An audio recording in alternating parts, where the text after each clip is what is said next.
Sorry about the delay. Hey, how's everyone out there doing? This is Amy Hamilton, author of The Project Manager, Life is a Project, and The Consummate Communicator, Character Traits of True Professionals. Apologize for the delay. Sarah and I had a little bit of technical difficulties, but 24 authors so far, one of 14 with some technical difficulties. I'm totally going to take that, right? So, Sarah, I am super excited. I have your book right here.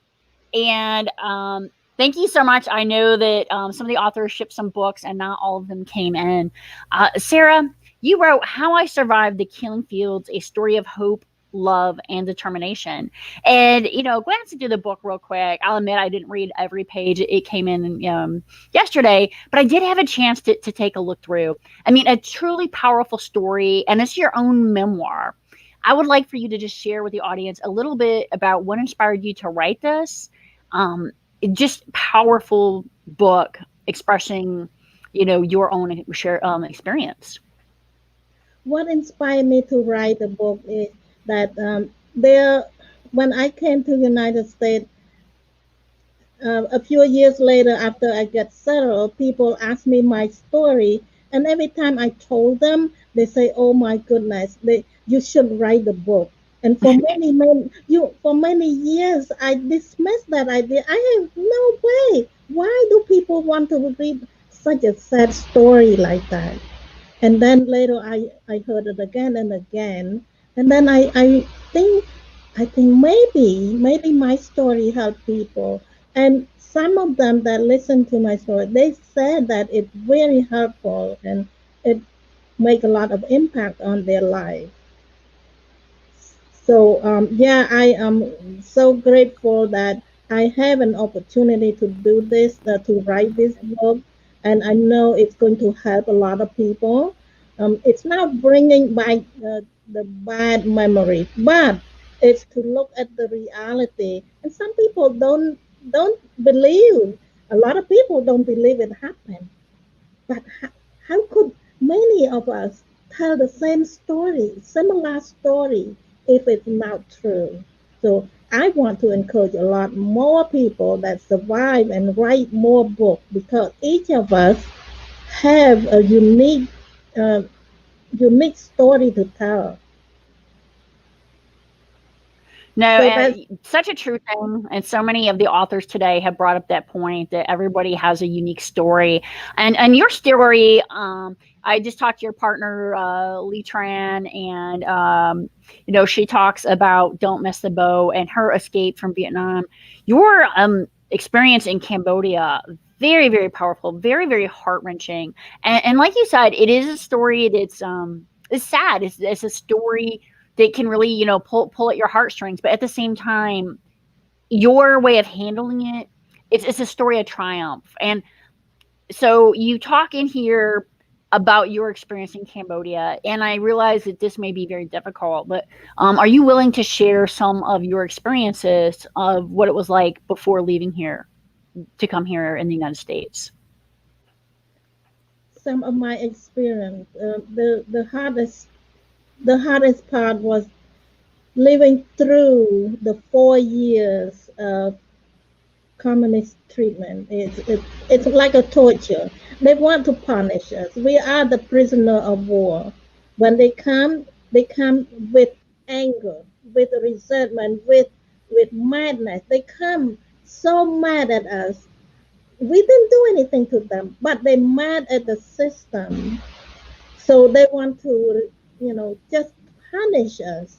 So we are the subject of their punishment. And that's what they did. They push us to work extremely hard in a very harsh condition. And they don't give us enough food to eat. And they don't give us enough time to sleep. Like every night we sleep probably 3 or 4 hours. They ring the bell at 4 a.m., right? So we woke up and got ready to go to work. And they work us all the way until nighttime. And then we get a little bit of sleep and then they woke us up again. And Sarah, how old were you when this was going on? I was 21. I was in college when that happened. And I was away from my family. In Asia, family it's the biggest comfort. We live, we survive with do everything with family. But when I was in college, I was away from everybody. So that was the hardest part. So you were already away from your family, you were at the university, and then everything changed in Cambodia with the government. Yes, yes. And I could not go back home because they shut down everything. I mean, shut down. It's not like the pandemic today. Our pandemic is totally shut down. There is no grocery store, no power. You don't have electricity. You don't have hot water.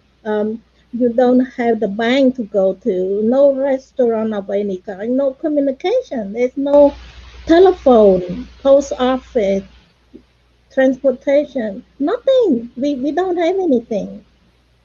4 years. So Sarah, how did you get out of that situation?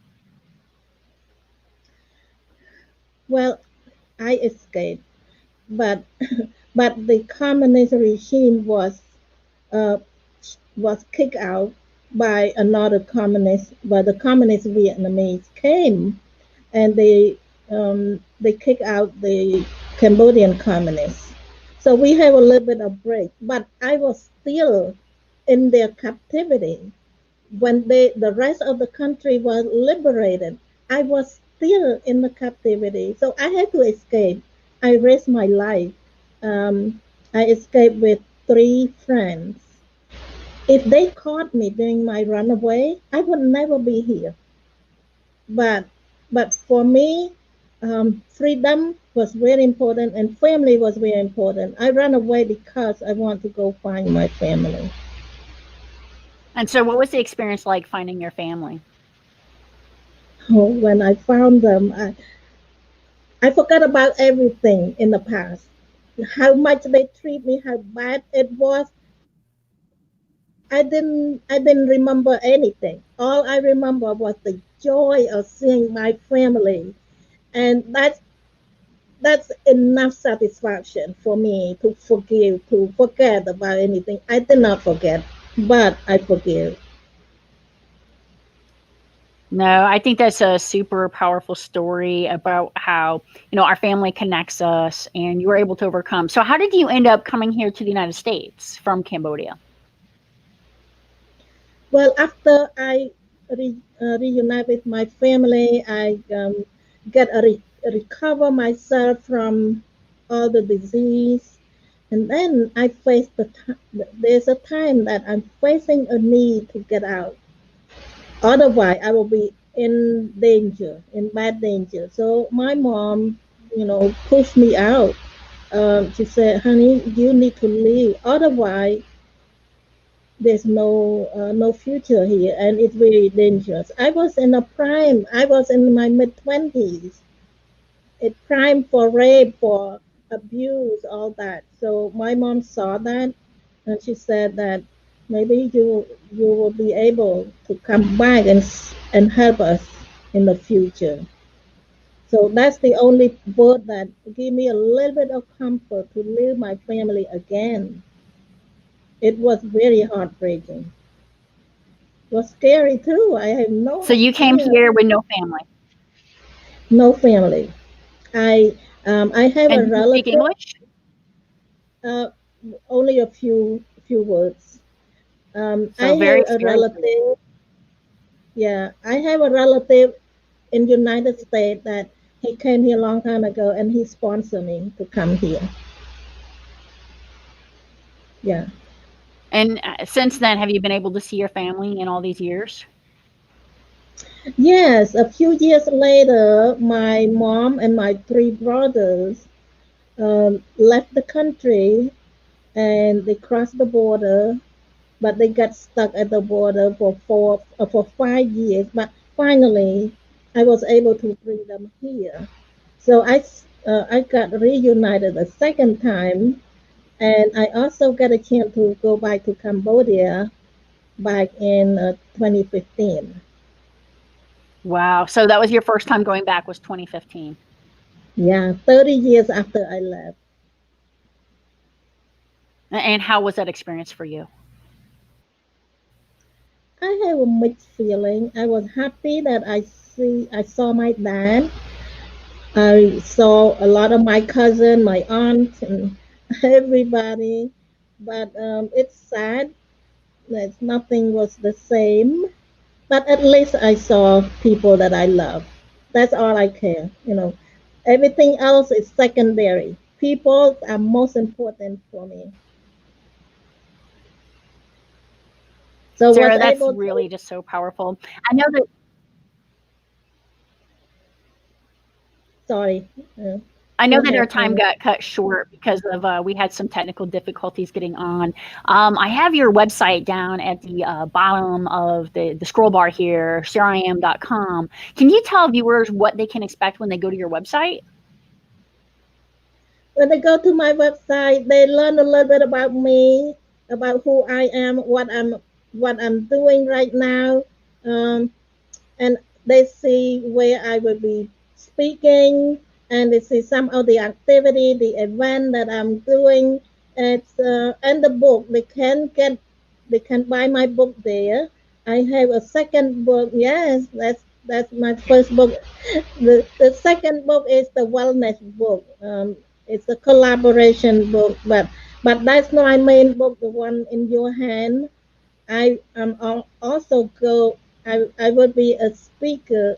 I am a speaker. I go out in the community in a different organization, different event, and I speak to inspire and motivate people.